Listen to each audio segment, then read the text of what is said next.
Everyone is out here preaching community. You hear them saying, I want to serve, I want to connect, I want to build trust. But here's the real question.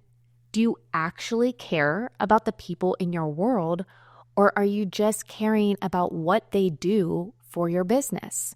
Because there is a difference, and your people can feel it. You can have the best content plan, the fanciest funnel, a wait list full of leads, but if love isn't a part of how you lead, you're going to burn out, and your audience is going to check out, and then you're going to be left wondering why nothing is sticking. This isn't about just being nice. It's about building from a place of real care, real commitment, and real love. The kind Paul was actually talking about in 1 Corinthians 13. The kind that doesn't show up after a sale, it shows up before. So today, we're going to get honest about what love looks like in business, why most people overlook it, and how your growth will stall without it.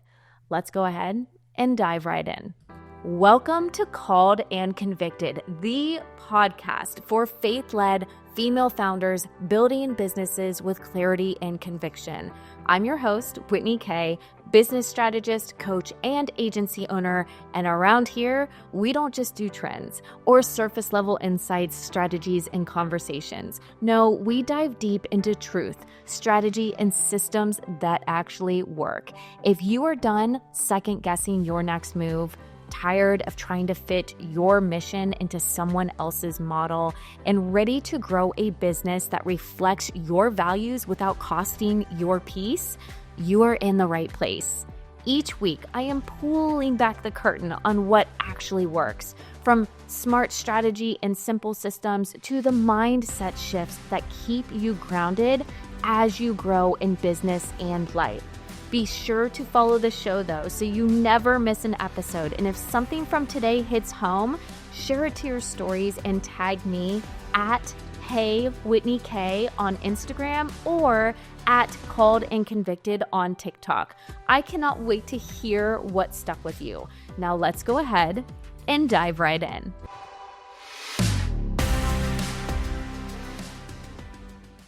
Today we're talking about love and how it affects your business. And this all started from me diving into my devotional one morning, and I was in the book of 1 Corinthians, and I was reading how Paul was writing to the church of Corinth about love, or should I say lack thereof, the type of love that he was trying to show them to emulate the godly love, not the measure up to a certain standard Levitical law love, which is what they were portraying. And in 1 Corinthians 13:1, it says, if I could speak all the languages of earth and angels, but didn't love others, I'd be just as noisy as a gong or a clanging cymbal. And this just really hits different when you realize that Paul isn't talking to couples. He's writing to an entire church, a church full of talent, full of gifts, full of leadership and ego, but having all of the right language and knowledge, but lacking that love is exactly what he was trying to point out. They were missing the key aspect of community, of fellowship, of the entire point that Paul was trying to make. The real kind, the kind that is actually found 3 verses later in 1 Corinthians 4-8, which actually reads, love is patient, love is kind. It does not envy, it does not boast, it is not proud, it does not dishonor others. It is not self-seeking. It is not easily angered. It keeps no record of wrongs. Love does not delight in evil, but rejoices with the truth. It always protects. It always trusts. It always hopes. And it always perseveres. Love never fails. That's 1 Corinthians 13:4-8. And when I was reading these verses, the first thing that came to my mind was, who do I think of when I hear the word love? Who do you think of when you hear the word love? Who comes to mind first? Well, for me, it was my husband, and then it was my kids, and then I started thinking of immediate family. But what I didn't think of was a client, a follower that has been following me for years on social media, that we've had many, online conversations, but have never really connected with in person. Not a coworker, not a business associate, not my team, not just a casual friend, in passing that I have, met a couple of times, not a close girlfriend. None of those people came to my mind first. And you might be sitting here saying to yourself, well, Whitney, that's understandable. I mean, this is your family. This is your daughter. This is your husband. This is your son. It's your mom, your aunt, whatever. But I thought to myself, God loves everyone equally. And the Bible calls us to be the hands and feet of Jesus, to walk and emulate that, right? It's something we're never going to be able to measure up to, ever. We fall short every single day.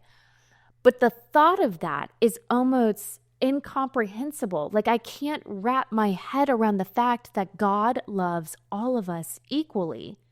I don't love everybody that I know equally. I don't even know how to do that. But I started thinking about how that affects my business. Do I show up to my business with the same type of love that I have for my husband?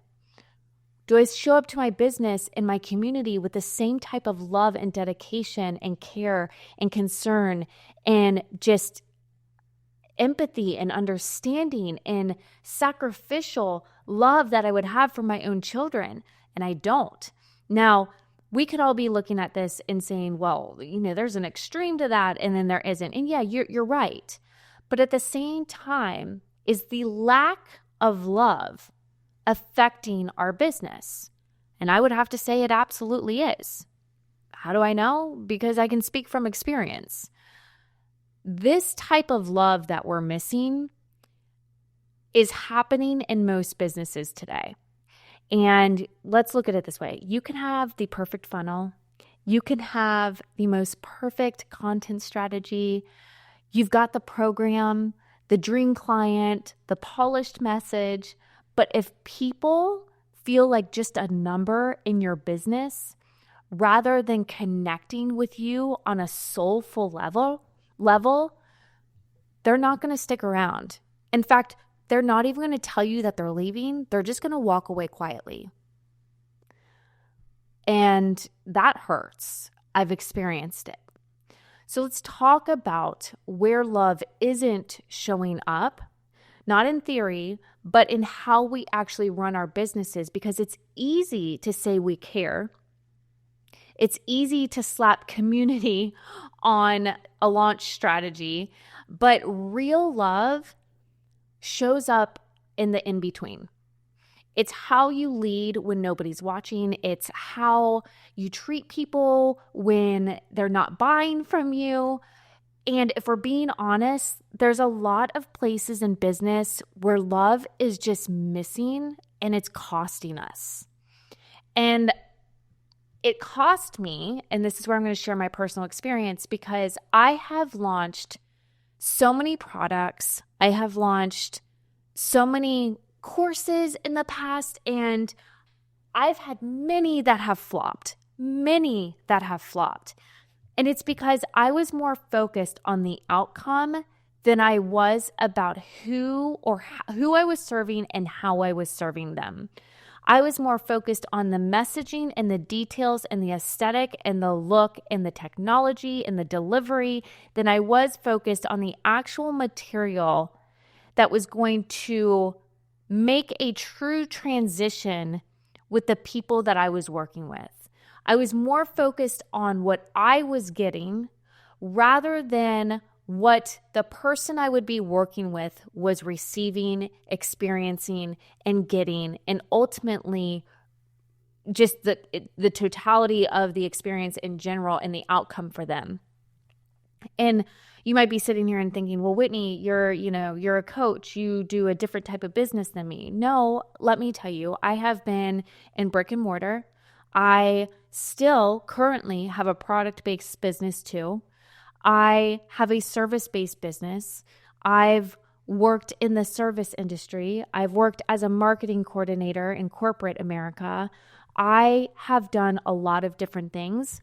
And I can tell you that this all applies regardless of what business you are in. And there's a lot of ways that we can say that we care about people, but then it shows up in our actions. For example, you're really active in your DMs when you're launching something, but then you go silent when you're not. Or when there's a sale going on, and then you go silent when you're not. I have done this many a times. I have run some pretty large communities, and when I think about this, I can think about all the times that when I was launching, I was super engaged. And then when I wasn't, or people weren't engaging back, I kind of just like stepped aside. And you know what? I'm going to take a moment right now to just say, if you're listening and you have ever been a part of a community or a DM thread or been in any way, shape, or form tied to me, and you have felt that experience from me, I am incredibly sorry. I am only human, and I make mistakes. And one of the things that I have not naturally been gifted with is the nurturer personality. I've taken a lot of different personality tests, and I don't know if you've ever taken the color personality test or whatever personality tests are out there.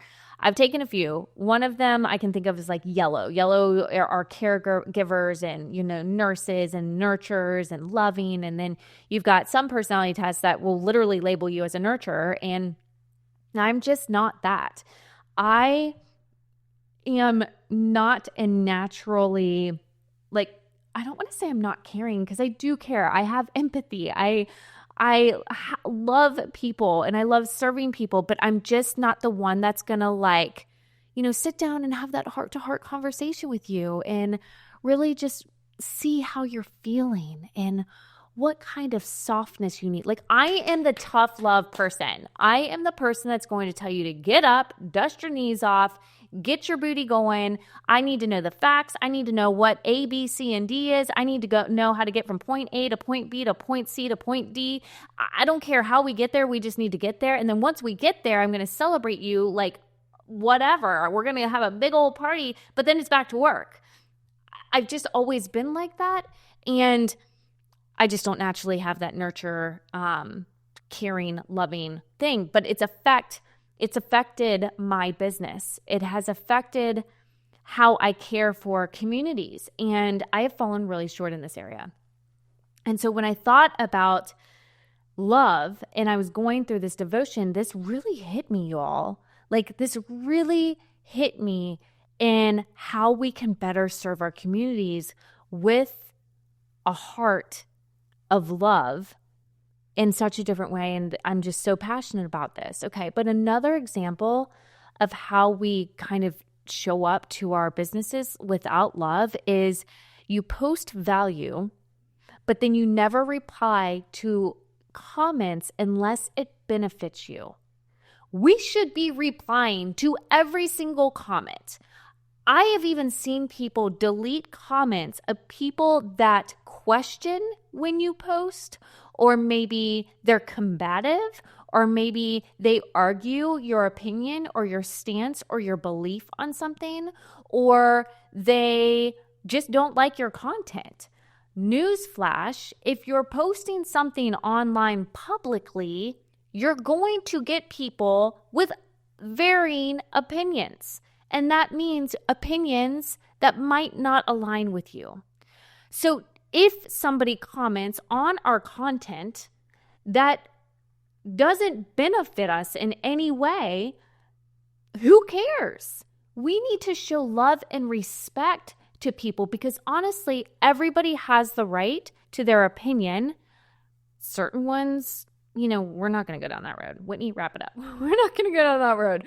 But there are certain ones that need to be a little bit tightened up and not allowed out there in the world.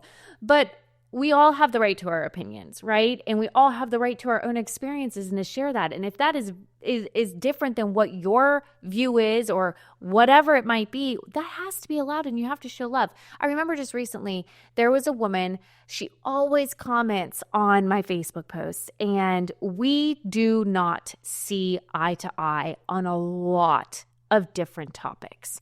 And she will always show up on my posts on Facebook when I am honestly posting something maybe a little bit too hot, a little bit controversial, a little bit, I'm looking for that back and forth dialogue. And we definitely have it out sometimes. But then there was one time where, and literally this was just a couple posts ago, a guy commented on my post and he basically called me an idiot and had some other choice words in there, was actually very degrading and belittling. And she got on there and she said, look, I might have a differing view of Whitney and we might not agree on a lot of things, but Whitney, I'm going to say this right here. No man should ever talk to you that way. I can't believe he's talking to you this way. And what I said to her in response is, number one, thank you. But number two, he has the right to his opinion. And yeah, it's disgusting. And I would never let somebody in my close circle or even my own husband speak to me in the way that he spoke to me on that comment. But I'm going to let it sit there. I'm not going to delete it. It's going to sit there and I'm going to show him love and respect and be like, thank you for your comment. You have every right to your opinion. I definitely disagree with you, but he has every right, even as disgusting as it was. And I left it there. I'm not going to deleting him and acting like he's a nobody does not show love. It doesn't. So we really need to think about that. And that's a little bit extreme, but just think about how you respond to people in your comments. Is it only to people that benefit you? The next thing is you ghost your clients between coaching calls because it's not in your contract. How many times has a customer called you or a client called you and it might not be in your contract or it might not be an ideal time for you, but they're just calling to complain or ask you a question or whatever it is, and you ghost them because it's not benefiting you right now. But if it's benefiting you, you'll pick up the phone. If they send you a text message and say, hey, I'm curious about, upgrading my package, or I'm curious about ordering this product with this product, you will pick up that phone. But if they call to complain, if they call and have a concern, if they call and have a question, or if it's going to take up your time and it's not $1 added to your bank account, you put it off. That's not showing love. Maybe you overpromise because you're trying to please, but then you underdeliver because you're burnt out. Let me say that again. You overpromise because you're trying to please, but then you underdeliver because you're burnt out.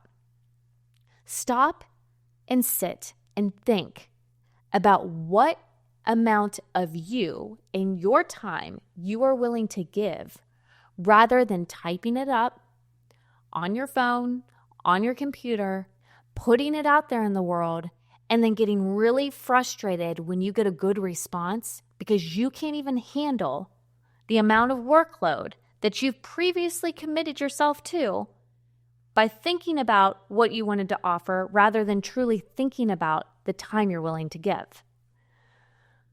Oh my gosh, this is so deep. But it also shows, mind you, where love has been replaced. Because it's been replaced with performance, it's been replaced with pressure, it's been replaced with self-preservation. So if we can see where love has been missing in all of these scenarios, the next question you need to ask yourself is, what does it actually look like then to lead with love? Because love isn't just like this feel-good vibe. It's not just being nice or using warm language in your content. It's discipline. Love is going to cost you something. It's going to cost you time. It's going to cost you energy. It's going to cost you emotion. Yes, in your business. All of this comes when you're building a community with love. But it builds something even bigger, not just for your community, but also for you.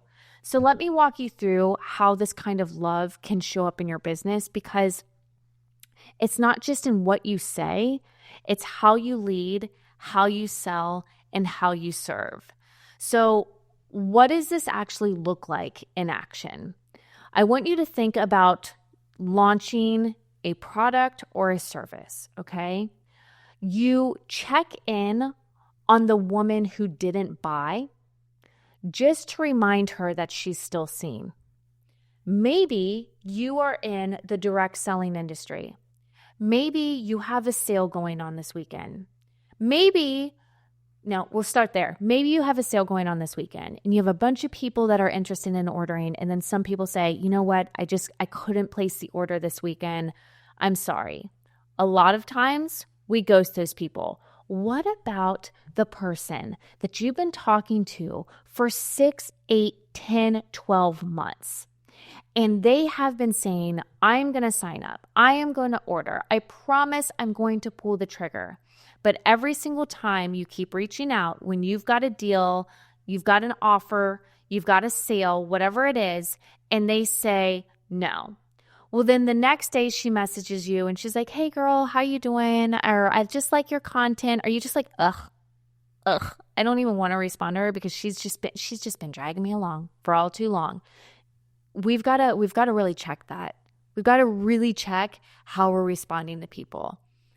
You also have to remember the names of the people on your wait list, the people that have been dragging their feet for a little bit too long, not just people that have bought from you, not just people that you have worked with in the past, not just the people that have shown up to your events, shown up to launches, whatever it might be. We have to remember the names of people. We have to remember their stories. This is one thing I'm really good at doing is asking. And look, I get that this can be overly annoying. My husband hates this. He's like, you always ask so many questions. I ask questions so I can know people. I can have a conversation with somebody for 10 minutes, and my husband can have a conversation with that same person for 10 minutes at an event. We will come home in the evening. He'll be like, oh, I got to talk to so-and-so. And I'm like, oh, great, me too. Did you know that this about them? They have 4 kids. Their one kid is playing soccer. Did you know that they're playing soccer with so-and-so and this person, this? And I'm saying, he's like, no, I didn't even know any of that.